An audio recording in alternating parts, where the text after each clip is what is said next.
pudiera coger una obra de la que no se haya dicho demasiadas cosas y pueda enseñar a los espectadores a mirar esas piezas, en cierta manera, con unos ojos relativamente virginales. Maíno ha querido acercarse al cuadro no exaltando la gloria del vencedor, sino subrayando ciertos aspectos que lo hacen enormemente moderno, enormemente próximo a nuestra sensibilidad. Y lo hacen próximo a nuestra sensibilidad por dos razones, por una de tipo conceptual y por otra de tipo formal. Cuando se mira un cuadro, cuando se mira una obra de arte, cuadro, escultura, incluso obra de arte suntuario y no digamos arquitectura, no solamente hay que ver en ello los puros valores formales, sino que advertir también cuál es su sentido, para qué ha sido hecho, cómo ha sido hecho, qué ideología subyace, cuáles han sido los propósitos que han movido la obra misma y cuáles son las fibras sensibles que la obra puede mover en los espectadores que le contemplen. Técnicamente, el cuadro está definido en dos mundos.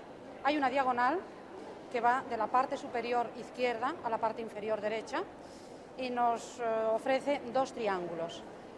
A la izquierda, el mundo de lo real. Son los heridos atendidos por unas personas tratados con dignidad y que técnicamente me recuerdan el eclecticismo boloñés, por ejemplo, de un Gentileschi. Y a la derecha, el mundo de lo ideal, es decir, el cuadro dentro del cuadro, tan grato al barroco. El cuadro dentro del cuadro está bastante cargado de símbolos. El tapiz, el cuadro, representa al rey Felipe IV, el conde duque de Olivares, la victoria con los atributos de Atenea y luego tres figuras simbólicas, la ira, la herejía, la guerra. Y el caballero, don Fadrique de Toledo, es el nexo entre el mundo real y el mundo de lo ideal, el cuadro dentro del cuadro. Yo creo que aquí lo que más llama la atención en este cuadro es que hay tres planos bastante diferenciados, tres o dos, según se interprete. Hay una zona, la zona superior es lo que sería la toma con las armas de la bahía y en cuanto a técnica, es una técnica mucho más antigua que podía ser, por ejemplo, la parte de abajo, donde la técnica es una línea mucho más precisa y mucho más moderna, pero sin embargo la temática contrasta, la temática de esa gloriosidad del desembarco es mucho más, es diferente. Sin embargo, hay otros aspectos, por ejemplo, la tenebrosidad de la zona de abajo, fundamentalmente esas rocas que están totalmente olvidadas arriba. Arriba hay una luz irreal que emana de distintos sitios, incluso por allí se observa algo extraño, que no podemos, podría ser el mar, podría ser la costa de una manera un tanto extraña. Y esta contraposición se observa, por supuesto, en el tema. En el tema, en primer plano hay un herido donde hay una gran humanidad y, sin embargo, en el cuadro se ve al rey Felipe IV pues casi pisando la cabeza de la gente que está avasallando. La gente un poco más abajo está aclamando al rey de rodillas, sin embargo ahí la gente está de rodillas también, pero sin embargo cuidando al hombre que se está casi muriendo. Veo que hay dos regiones claramente diferenciadas en este cuadro. Una de ellas, la de la derecha, es la parte de los vencedores. Además me llama la atención que es una parte del cuadro en donde está mucho más recargado. Hay tapices, alfombras por el suelo, la vestimenta de los guerreros, o sea, de los soldados, la parte de los vencedores. Y por otra parte, este lado de aquí, con unas líneas más definidas, los colores más iguales, o sea, no hay una divergencia de colores tan acusada, es la parte de los, diríamos, vencidos, el pueblo que sufre, O sea, un cuadro partido en diagonal. I'm looking at the painting the first time. I don't know anything about the artist. So my first impression about this painting is that you need to look at it for some time to understand what the artist wants to say. So it's an interesting painting. There is a lot of content in it, apparently. Not knowing the history of the subject, I cannot take a position to it. So the aesthetical aspect of the painting, I say I would divide it into right hand and left hand. To say I like the left hand side, I don't like the right hand side. Why? The left side is a natural, quiet ambience of people, of a group, peaceful. The man is being taken care of. The right hand is a demonstration of power, of admiration of a personality which I cannot appreciate. Bueno, que para mí la parte más importante de este cuadro es que el autor ha simbolizado más lo que era el resultado de los desastres de la guerra, más que el triunfo, que era lo que se venía haciendo pues, en los cuadros de esta misma época. Entonces podemos ver que en esta parte de la izquierda está la gente que ha quedado huérfana, herida, y ni siquiera podríamos establecer la diferencia si esta gente pertenecían a los vencedores o a los vencidos, lo que da incluso más carácter humano. Veo con bastante fascinación la estructura de este cuadro, fundamentalmente por los contrastes de colores, unos colores cálidos en el primer plano, en el segundo plano colores fríos, y un elemento divisorio que para mí como arquitecto da una nota geoestructural con la roca que se encuentra ahí presente y que constituye el elemento divisorio de los dos planos. Es realmente maravilloso el volumen de esa roca, un contraste bien definido, bien demarcado. Realmente, como digo, es algo bastante fascinante e interesante, más aún si esto se refiere a un hecho épico que nos une a los latinoamericanos. Conozco precisamente la Bahía Guanabara y mantiene esa estructura aún hasta estos momentos desde la época de las factorías holandesas. Realmente es muy dramático el cuadro, refleja todo el dolor, la desesperanza de haber perdido esta factoría tan importante. Lo más significativo para mí es que, aunque es un cuadro de guerra, el rey está en segundo término. Sí, aparte lo que más me gusta a mí es el colorido, que tiene unos tonos muy suaves y esto le da un sentido muy moderno al cuadro. Lo que más me llama la atención es la diferencia evidente entre los dos planos, que es una diferencia a la vez técnica y moral, porque lo del tapiz, que está pintado con otros medios, otros colores, otras maneras, con un dibujo menos nítido que el primer plano, también evoca una cosa que podría ser al revés, más triunfalista, porque se ve al rey de pie entre cadáveres. Eso a mí me evoca Santiago Matamoros, llamado Matamoros porque mataba a los moros, y se ve los cadáveres debajo de los pies del rey, que supongo que es Felipe IV. Y al revés, el primer plano se ve a la gente de una manera mucho más natural, mucho más humana, y que se ve el sufrimiento, el dolor y sobre todo el aspecto de la gente muy corriente, muy normal, y no el aspecto triunfalista del fondo. Y parece que al pintor ha escogido poner esto en el primer plano para darle más importancia, como si a él le gustara más lo que ve delante, y poner detrás en su pensamiento el aspecto de la victoria y del triunfo, para insistir en el dolor humano que se ve delante. As I said, the background brings every eye to the man who is wounded. And another beautiful thing about this painting, that every face has a different visage, it's an individual face. The man in the background who's leaning over is more or less the second central figure and draws your eye to him. And there's much pathos, and color is beautifully balanced. Normalmente estamos acostumbrados a ver en este tipo de cuadros un tenebrismo propio de lo que es el barroco, ¿no? Siguiendo lo que sería la línea de Caravaggio o pintores de la época. Sin embargo, el pintor aquí nos sorprende bastante con una iluminación un tanto irreal. Luego también sorprende el hecho de que sea un cuadro dedicado para lo que sería la conmemoración de un triunfo, de un hecho bélico. Sin embargo, no se retrata lo que serían unas glorias típicas de desfiles militares, a lo que estamos normalmente acostumbrados, sino sencillamente escenas de dolor que nos recuerdan un poco a una temática muchísimo más moderna. Me gusta mucho la suavidad del colorido que tiene, o sea que no tiene ningún contraste, y todos sus ocres verdes, son sedantes, no son duros. Además es que la representación de un hecho tan duro como este tiene un color muy suave y que no te hace pensar que sea una cosa tan dura como es la representación de una victoria, y que con unos vencidos y unos vencedores, y tienen unos colores muy claros y muy sencillos. Je connais pas cette peinture-là, mais dans tous les cas, je la trouve très belle.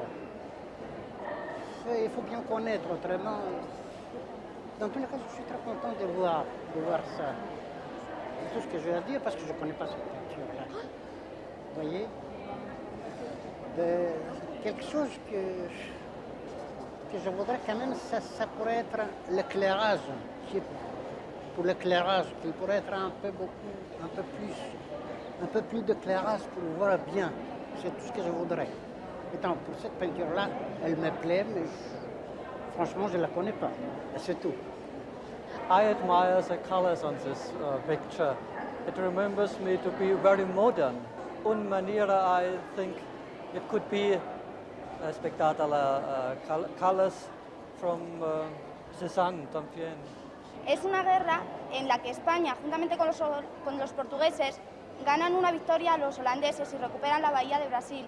Entonces observamos que en el plano de la izquierda existen unos colores bastante suaves que no podríamos decir si pertenecían a épocas pasadas o si pertenecen realmente a estas épocas. Puede parecer un poco sorprendente el que haya elegido un cuadro muy poco conocido, una obra que no es de ninguna manera una de las que se suelen llamar obras maestras del Museo del Prado, o una de aquellas a las que todo el mundo se refiere cuando recuerda los tesoros de nuestro museo. El programa, según se me ha indicado, se llama Mirar un cuadro, y no he creído ni querido que pareciese que elegía eso que tantas veces se pregunta de cuál es su obra favorita o su obra predilecta. Es dificilísimo elegir una obra, y creo que para un programa de este tipo podría ser interesante no mostrar una de esas piezas capitales, sino al contrario, una pieza casi desconocida, una pieza curiosa, interesante y singular, una pieza que tiene muchas cosas que ver, muchas cosas que mirar, muchas cosas que leer, y de la cual se podría de alguna manera deducir un sistema, un modo, una manera de aproximarse a lo que las obras de arte desconocidas son. Las grandes piezas, cuando se las mira, es inevitable el que pese en nuestro juicio y en nuestra mirada lo que han dicho otros.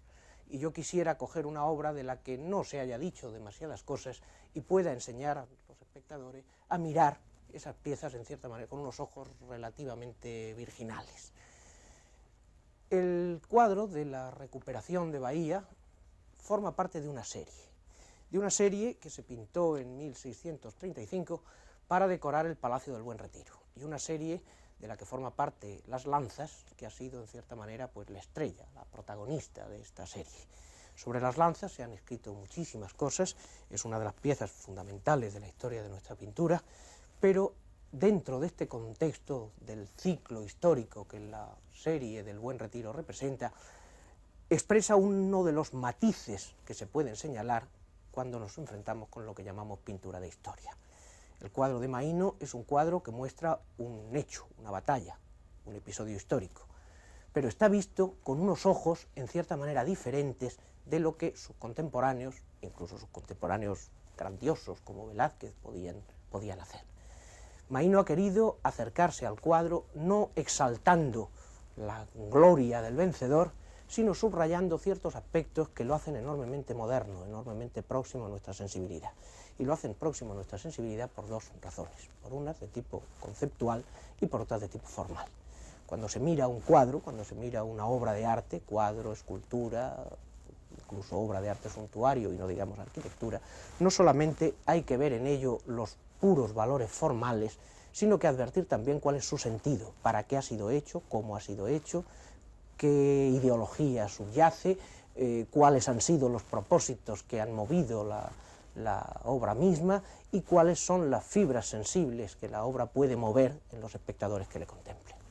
El cuadro de Maíno, como los cuadros que le acompañaron en el Salón del Buen Retiro, era una obra destinada a cantar las glorias de Felipe IV, las glorias de la política española, en un momento que no era precisamente especialmente brillante. Era preciso subrayar aquellas parcelas de gloria que podían ser utilizadas con un sentido de propaganda, de exaltación del poder, de exaltación del valido, que había de acompañar, y aquí en el cuadro lo hemos de ver con evidencia, al monarca en sus decisiones y en sus actitudes. Ese aspecto grandioso, glorioso, heroico, por supuesto que Maíno no lo elude, pero a diferencia de lo que habían hecho algunos de sus contemporáneos, colocando al general triunfador en primer término, colocando la humillación de los vencidos, subrayando ese tono un poco de grandioso, grandielocuente y retórico de los vencedores, Maíno trae al primer término exactamente el sufrimiento de las víctimas. Y en ese sentido sí que parece que hay en nuestro artista una preocupación bastante más moderna, podríamos decir pacifista, si se puede admitir la palabra. Frente a la gloria y la retórica de los vencedores, Maíno parece que subraya el dolor de los vencidos o incluso de aquellos que, siendo vencedores, no dejan de sentir en su carne la huella del sufrimiento, del dolor y de la angustia. En este sentido, el cuadro me parece que, en lo que al contenido se refiere, es una obra profundamente moderna y absolutamente distinta de lo usual en su tiempo. Pero es que incluso desde el punto de vista formal, también presenta Maíno una serie de novedades que le hacen extraordinariamente próximo a nuestro gusto y a nuestra sensibilidad.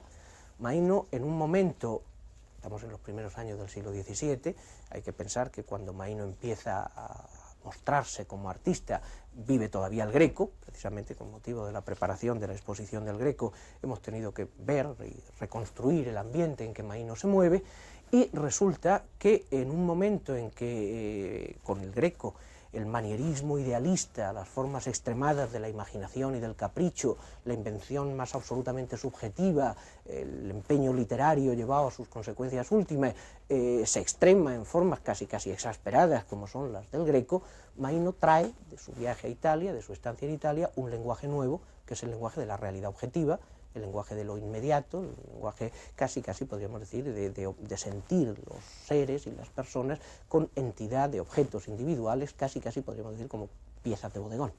No en balde, los primeros grandes bodegones de nuestra pintura son estrictamente contemporáneos de esta transformación en sentido de la realidad, de la recuperación de la realidad sensible.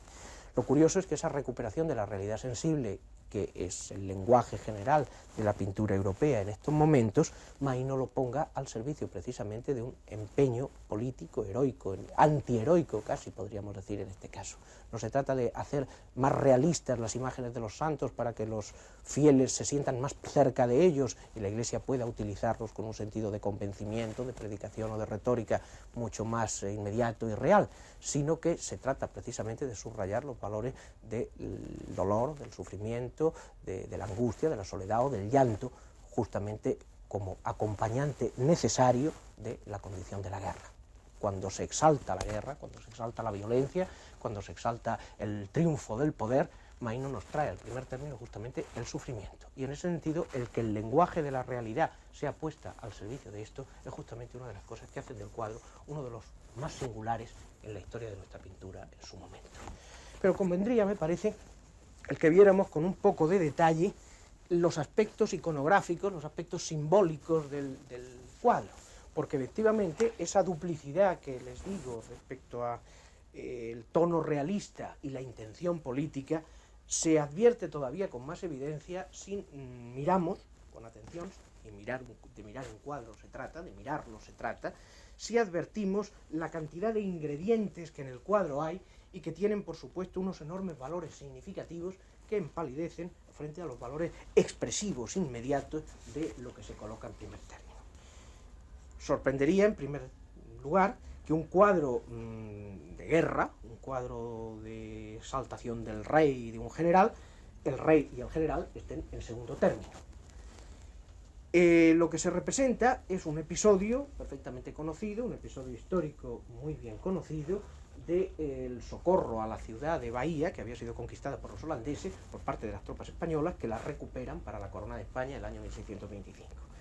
En el cuadro se representa el momento en que el general victorioso ha entrado en la plaza y muestra a los ciudadanos de Bahía, que habían abierto unos años antes las puertas a los holandeses, les muestra el retrato del rey, pidiéndoles, de cierta manera, de una manera muy plástica, el juramento de fidelidad. Es curioso que este cuadro, que tiene unas apariencias tan inmediatas, tan vivas, tan directas, esté estrechísimamente relacionado con la historia de nuestra literatura, con nuestro teatro. Hay una comedia de Lope de Vega que representa exactamente esto mismo, una comedia que se llama El Brasil restituido, Y se ha dicho en muchas ocasiones, todos los que se han ocupado alguna vez de la historia de la serie del Buen Retiro, han recordado que hay una escena en la comedia de Lope donde se representa esto mismo. El general muestra un retrato del rey y pregunta, dirigiéndose al rey, si estos vasallos deben ser perdonados por haber quebrantado en un momento el juramento de fidelidad. Y dice el verso de Lope, parece que dice sí, pues el perdón les concedo. Eso es exactamente lo que se representa en este segundo término.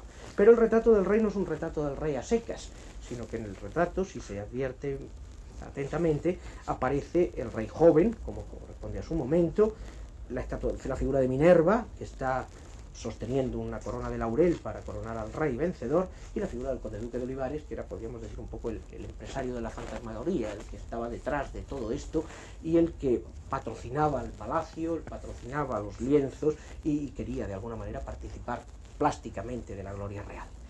A los pies del rey, y esta es una cosa que suele pasar inadvertida a quien lo mira con ligereza, hay una serie de figuras alegóricas. Hay una figura masculina con unos palitos en la mano, que representa la herejía. Hay una figura con un cabello de serpientes, que representa la violencia. Y hay una figura de dos caras, que tiene una cosa curiosísima si se la mira con atención. Es que es una figura derribada, que tiene como una cabeza de doble rostro, y que tiene las manos al revés. La mano derecha parece la izquierda parece la derecha. Una lleva un ramo de laurel y la otra lleva una daga. Es la traición o el engaño. Es decir, es un cuadro donde en este segundo término de sentido político hay un lenguaje fundamentalmente alegórico, un lenguaje hecho de mundo intelectual. Todo eso responde muy bien a la retórica del poder. Todo eso es en realidad el verdadero argumento de la obra, lo que se le ha pedido al pintor que represente. Lo que resulta en cierto modo excepcional es que a pesar de esa presencia de lo que se le requiere, a pesar del tono solemne y un poco retórico, se podría señalar antecedentes en composiciones de otro momento, hay una cosa muy académica casi en el escudito este que corona la composición con los dos ángeles, con un texto latino, dice, se dextera tua, más bien por tu diestra. Es un verso de un salmo, lo que quiere decir también que no solamente fue vencido el malo, es decir, la herejía, la violencia y la traición por las tropas españolas, sino por la mano de Dios, la mano derecha de Dios. Es decir, que de alguna manera el conde duque y el rey se sienten la mano derecha de Dios. En este sentido, las intenciones políticas están clarísimas y Maíno no las ha eludido en modo alguno. Pero si nos vamos a lo que de verdad ven los ojos en primer lugar, en primer término, lo que encontramos son una serie de cosas de una inmediatez, de una intimidad, de una simplicidad y de una delicadeza de lo vivo y de lo próximo completamente nuevas y sorprendentes. Y además, para los ojos de un hombre del siglo XX, acostumbrado a estas interpretaciones de los hiperrealismos de nuestros días y estas gamas claras, lúcidas, de color tan deslumbrantes en algunos, yo pienso en Carmen Lafón o en Antonio López o cualquiera de nuestros pintores de nuestros días, que a la hora de reproducir la realidad lo hacen con unos tonos luminosos, clarísimos, unas tonalidades de amarillos, de rosas, de azules, de una pureza casi mágica, pues sorprendentemente son los mismos tonos que Maíno ha sabido encontrar en esta ocasión. Se advierte que estas figuras del primer término tienen una corporeidad, un volumen, una especie de sencillez en su tratamiento completamente nuevos. Hay una figura herida a la que atienden un hombre y una mujer, y también sería muy curioso ver cómo desde un punto de vista formal estas figuras del soldado atendido pues evocan también a las figuras religiosas, casi parece algo que podría recordarnos una piedad o un San Sebastián curado por las santas mujeres. A esta figura herida la contemplan una mujer sentada, de una belleza extraordinaria, con un niño en brazos, y a la que acompañan dos niños, los trozos de pintura más delicados de nuestro siglo XVII, una figura de una ternura y de una gracia infantil absolutamente magistrales, que si las miramos en bloque y los comparamos con la manera tradicional de representar a las virtudes, nos damos cuenta de que también, a pesar de su apariencia realista, están significando algo de otro sentido.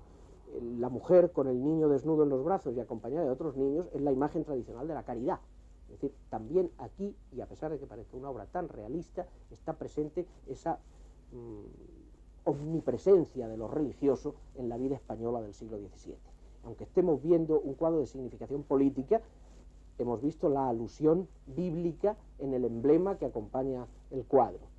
Cuando vemos una escena de este dolor de los humildes, de este sufrimiento de todos los días, está también conceptualmente presente una virtud cristiana. No se debe olvidar que Maíno era un fraile.